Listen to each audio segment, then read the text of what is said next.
Welcome back to the show.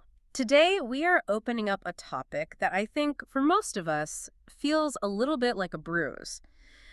It is a word that it carries a tremendous amount of baggage. We are talking about willpower. It is a heavy word. And it's usually associated with guilt. Exactly. I think if you stopped 10 people on the street and asked them to define willpower, 9 of them would describe a battle. We picture this gritty, teeth-clenching struggle. We think it means forcing the world to bend to our desires or, staring at a donut and screaming no inside our heads until a blood vein pops. That is the classic image, the battering ram approach. We think of the will as this, muscle that we have to flex until we're just exhausted. And usually we lose that battle. Yeah. But today we're looking at a source text from the early 20th century that completely flips that script. We're back with Wallace D. Wattles and the Science of Getting Rich, and specifically we are deeply analyzing his chapters on the right use of the will. And I have to say, having read through this material, it is not at all what I expected. It rarely is with Wattles. He takes these concepts that we think we understand, like gratitude, or in this case, the will, and he sort of reframes them entirely. He argues that the will isn't a battering ram against the world. Right. It's a steering wheel for the mind. I love that image. A steering wheel, not a weapon. Precisely. And the core theme we're going to unpack today is boundaries. Wattles is incredibly strict about this. He argues that the only thing you have the right or the actual power to control is your own attention. It sounds so simple, but the implications are huge. If this episode helps you, please hit like and subscribe for the next one. It is a simple request, but it really does help us keep these discussions going. So let's set the stage. We're looking at what is essentially episode 5 of our series on this book. We've covered the idea of the formless substance, this intelligent energy that permeates everything. We've talked about gratitude. Now we're getting into the mechanics. Right. And to understand this, we have to remember the geography we've been mapping out. We've been talking about moving from the competitive plane, which is all about fighting for limited resources, dog eat dog, to the creative plane, where you are generating new value from scratch. And this section on the will seems to be the instruction manual for how to stay on that creative plane. Because it's easy to say be creative, but it's hard to do when the bills are piling up. That is exactly right. You can think of this section as mental dominion.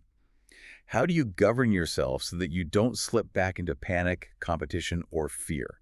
And what's fascinating to me looking at this text from 1910 is how much it aligns with ancient Stoic philosophy and modern cognitive psychology. He was really ahead of his time here. Way ahead. Well, let's jump into the first major boundary Wattles sets.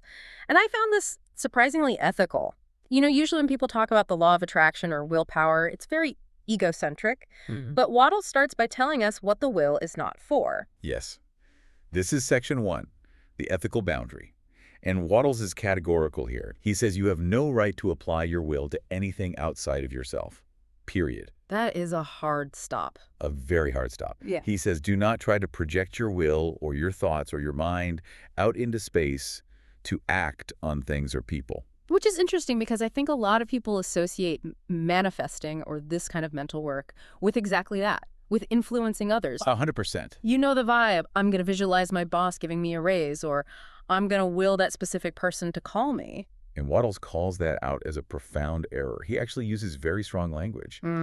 He says that coercing people by mental power is ethically identical to coercing them by physical power. Wow. He calls it mental slavery. Mental slavery. That is heavy. It is, but follow his logic. He argues that if taking things from people by physical force is robbery, then taking things by mental force is robbery also.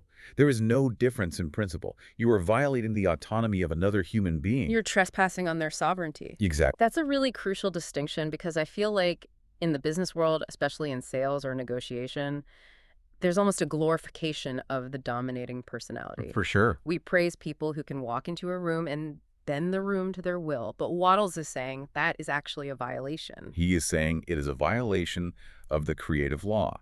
If you're on the competitive plane, sure, you can try to dominate people, you can try to out-psych them, but you are just fighting for scraps. You're not creating. Right. On the creative plane, every individual have a right to their own mind.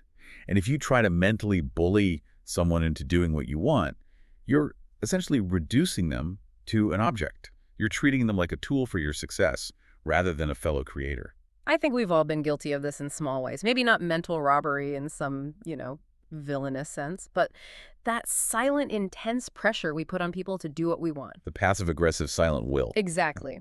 I'm going to sit here and silently will you to do the dishes. Or I'm going to send you telepathic vibes that you are wrong and I'm right. And Wattles would say that is a misuse of the machine. It is a waste of energy. It disperses your power. Instead of focusing your energy on your own vision and your own action, you're leaking energy trying to remotely pilot another human being. Uh-huh.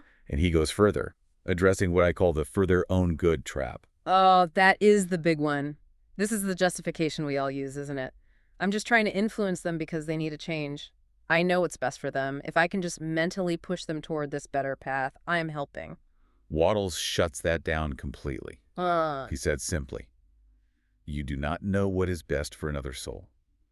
You might think you do, but you don't. You don't know their path, their karma, their lessons.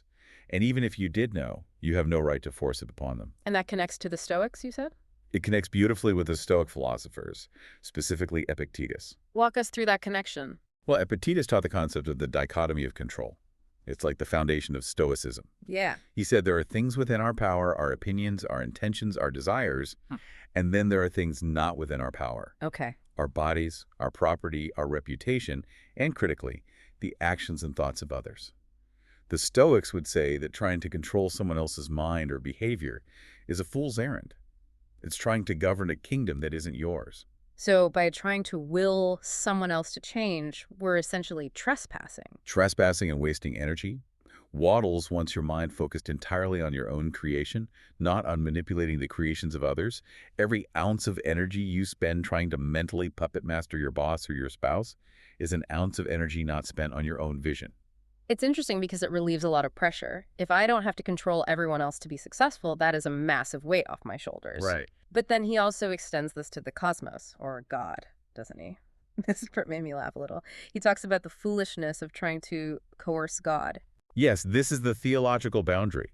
He says you don't need to compel God to give you good things, any more than you have to use your willpower to make the sun rise. That is a relief, honestly. The idea that I have to twist the universe's arm to get a break, or that I have to bargain, if I think hard enough, the universe will finally yield.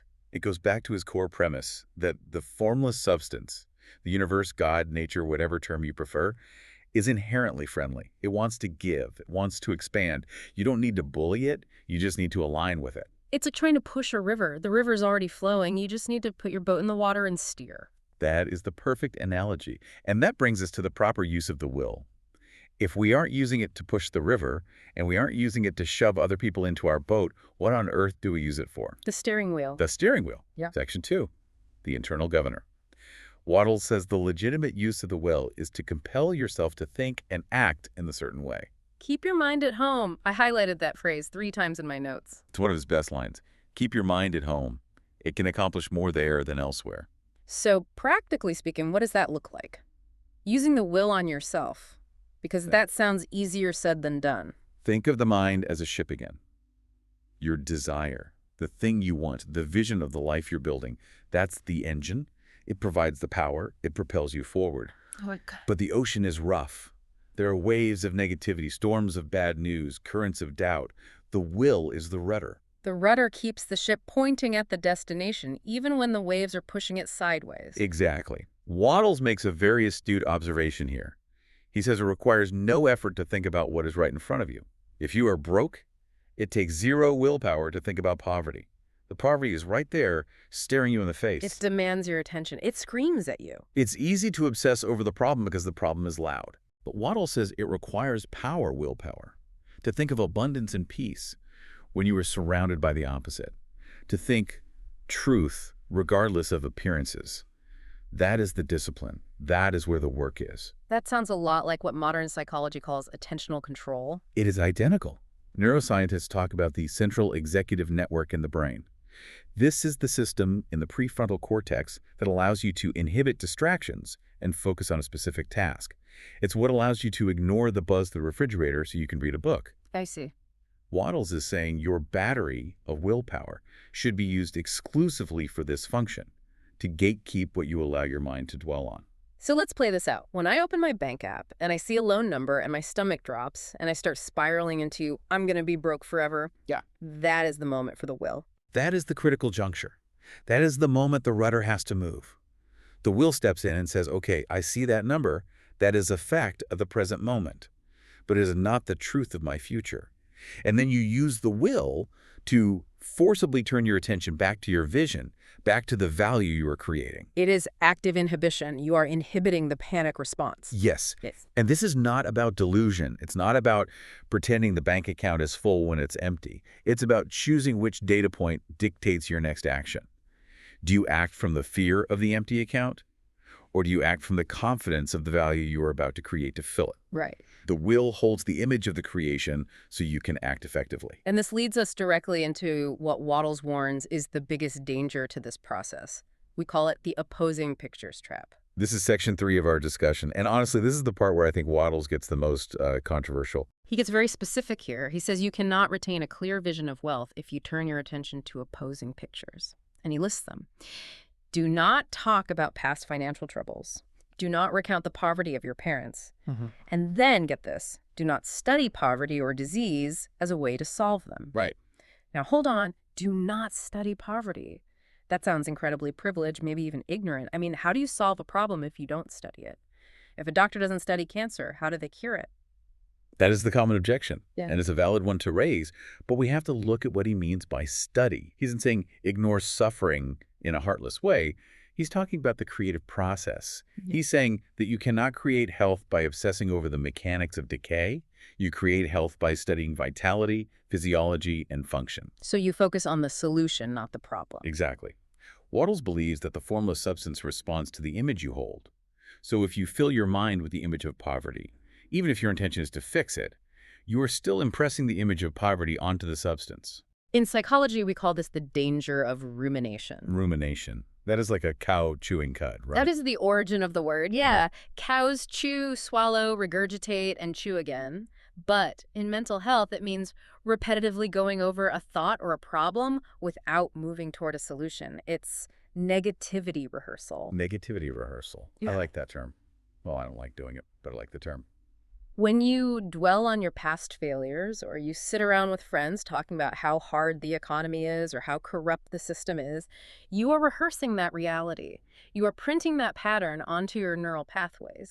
You are signaling to your brain, and in Wattles' view, to the formless substance, that this is the reality you identify with. You are printing the pattern of struggle onto your mind.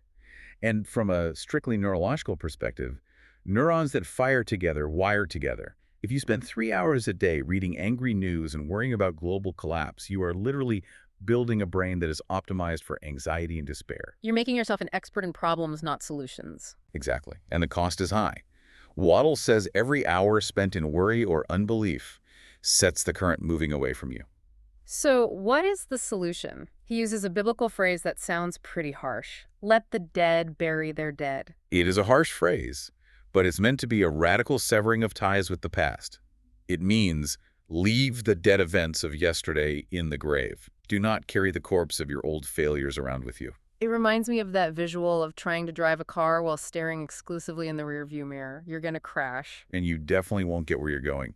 The will is what forces your eyes back to the windshield. It forces you to look at the road ahead. Let's make this practical. I want to translate this into modern life because mental dominion sounds great in theory, but we live in a world designed to fragment our will. We have notifications, 24-hour news cycles, social media algorithms designed to outrage us. Everything is grabbing our rudder. Absolutely. The modern world is an assault on the will. It's an attention economy, and your attention is the product. So let's look at 3 specific areas where we can apply this: work, relationships, and habits. Okay, let's start with work. This is where we spend most of our waking hours. Right. In a work context, the trap is often status-seeking or approval-seeking. We try to use our will to impress the boss or to outmaneuver a colleague in office politics. We are constantly scanning the room to see how we are being perceived. We are trying to control their perception of us, which, going back to Stoicism, is impossible. Exactly. It's an external variable. You cannot control what your boss thinks. Trying to will a promotion by staring at your boss and hoping they notice your hard work is the definition of futile. It creates anxiety. It makes you feel powerless because you are powerless in that specific regard. So what is the certain way shift here? How do I use my will correctly at the office? You use your will to control your own output and focus. You stop looking at the scoreboard, which is external, and you look at the ball, The ball being your actual work. your efficiency, the Yeah. value you provide. There's a concept in organizational psychology called pro-social motivation. It's the shift from how do I look to how does this help? When you focus on the value you are providing to others, your performance actually goes up. So the will is used to keep me at my desk, focused on doing an excellent job on this report, rather than worrying about whether Dave in accounting is going to get the credit. Precisely. You control the input. The outcome takes care of itself. You become undeniable by virtue of your creation, not your manipulation. And when you stop trying to manipulate others, they often trust you more. You become a safe person because you aren't trying to extract validation from them. Okay, example 2. Relationships. We touched on this with the silent treatment, but let's go deeper. The trap here is resentment. We try to make a partner change, or we silently resent them for not reading our minds. If they loved me, they would know I want the trash taken out. If they cared, they wouldn't say that. And when they don't do what we want, we stew. We ruminate. We build a case against them in our own minds. We run opposing pictures of them in our heads. We rehearse their failures. He always does this. She never listens. We are training our minds to see our partner as the enemy or the obstacle. So what is the shift? You control your own tone and response. You cannot own the will of another person. You can only own your reaction to them. If you want peace in the house, you use your will to be peaceful. Be the person you want them to be. And often when you stop pushing, the dynamic changes on its own. It creates a vacuum that they might step into. But even if it doesn't, you have kept your mind at home. You haven't allowed their behavior to colonize your peace. You decide the atmosphere of your own mind. That is a great way to put it. Don't let them colonize your peace. Okay, example 3, habits. This is where most people feel their willpower fails. This is where the misunderstanding is most damaging. People think breaking a bad habit, like smoking or overeating, means fighting the urge with brute force. I will not eat the cookie. I will not eat the cookie. White-knuckling it. But Wattles says, things are not brought into being by thinking about their opposites. If you sit there thinking, I will not smoke, what are you thinking about? Smoking. The image of the cigarette is front and center. You are obsessing over the deprivation. You're studying the poverty of the habit. You're feeding the beast with your attention. So the shift is attention control. Yes. And using what psychologists call implementation intentions or if-then planning. You don't fight the urge, you plan the pivot. Give me an example. Instead of I won't eat the cookie, the plan is if I feel a craving for sugar, then I will immediately drink a glass of water and take 3 deep breaths. You're giving the will a specific track to run on. You're steering the ship toward a new destination, hydration and breath, rather than just trying to stop the engine. You focus on the new good, not the old bad. You crowd out the bad habit with a new behavior. I love that. It feels so much more doable. It takes the struggle out of it and replaces it with management. It changes the game from a boxing match to a chess match. You are outsmarting the habit, not outpunching it. So we have talked about the theory. I want to give our listeners something they can actually do. We've put together a guided exercise based on these principles. We call it the Attention Command Reset. This is a 5-step mental movement. You can do this in the morning or, honestly, whenever you feel your mind drifting into those opposing pictures. If you catch yourself spiraling at 2 o'clock in the afternoon, do this reset. Okay, step 1. Step 1, name the vision in plain language. Don't be vague. What is the certain way for you right now? So not just, I want to be rich. No, that's too fuzzy. Something like, I am living a debt-free life of creative service, or I am leading my team with calm confidence. It needs to be a positive assertion of the reality you're building. Got it. Step 2. Step 2, name the opposing picture you refuse today. This is the boundary. You have to identify the enemy. I refuse to replay the memory of that failed investment. Or, I refuse to worry about potential layoffs. You are explicitly closing the door on that mental robbery. You are looking at that thought and saying, you are not welcome here. Step 3. Choose one phrase you will repeat that matches the vision. A short anchor phrase. Like a mantra. Yes. Something simple you can use in the heat of battle. All things are working for me. Or, I am creating value today. Something you can grab onto when the storm hits. Step 4. Choose one small aligned action, something you can do right now that proves you believe in the vision. So if my vision is financial freedom, maybe I pay a bill early, or I transfer $10 to savings. Exactly. Action supplements thought. It seals the deal. It tells your nervous system, we're doing this. And step 5. Close by recommitting to self-governance. Affirm that your mind is at home. Remind yourself you are the captain. You are not a passenger on your own ship. I like that. It's a quick reset. It takes maybe 2 minutes. 2 minutes that can save your whole day from drifting off course. Before we wrap up, let's troubleshoot. We identified 5 common characters or mistakes people make when trying to apply this. I want to run through these because I definitely recognize myself in a few of them. Yeah. It helps to give these behaviors a name. Let's do it. Who's first? Mistake 1, the projector. Ah, the projector. This is the person trying to use mental thoughts to influence someone else's decision from afar. This is the person staring at the phone, willing it to ring. I am sending telepathic waves to get the hiring manager to pick me. Guilty. I've definitely done that. What's the fix? Recall the ethical boundary. You have no right to enter their mind. Pull a mind back. Focus on making your resume undeniable, not on controlling the manager's brain. Focus on your offer, not their choice. Mistake 2, the historian. The historian is the person who identifies with their story of struggle. I'm from a poor family. I've always been bad with money. We've always been unlucky. They wear their history like a heavy coat. Let the dead bury their dead. Identify with the future you are building, not the past you are leaving. Your history is data, not destiny, unless you keep rereading the history book. Mistake 3, the reformer. The reformer investigates poverty or corruption to fight it. They are obsessed with how bad things are. They doom scroll through the news, getting angrier and angrier, thinking that their anger is a contribution. But isn't it good to be informed?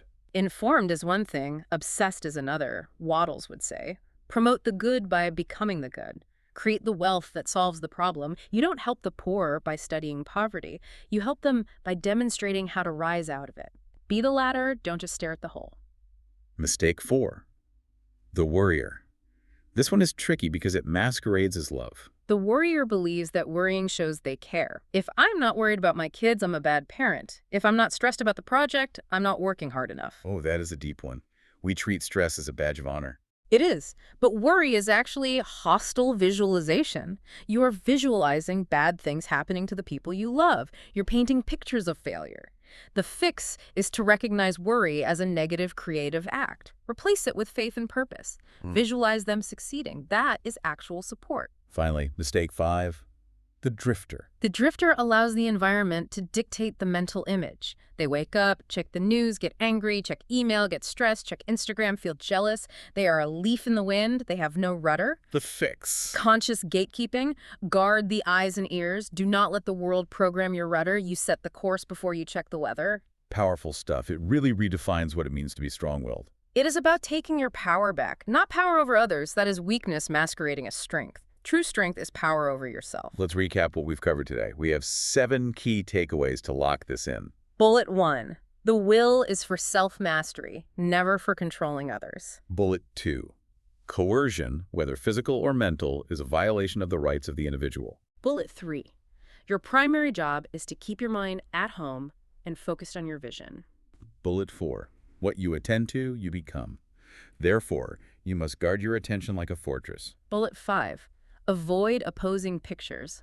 Do not rehearse tragedy, poverty, or failure. Bullet 6. Use the will to maintain faith and purpose when the external world looks bleak. That is the rudder working against the waves. And bullet 7. Action must supplement thought. Efficient action today builds the future you visualize. That brings us to the end of our discussion on the will. But we are not done with Wattles yet. No, we are just getting started with the movement. Next time, we are talking about acting in the certain way.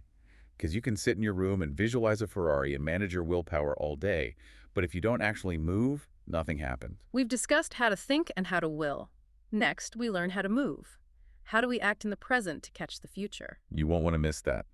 Thanks for being here. If you want the full series, check the playlist, and please like and subscribe so you don't miss the next episode.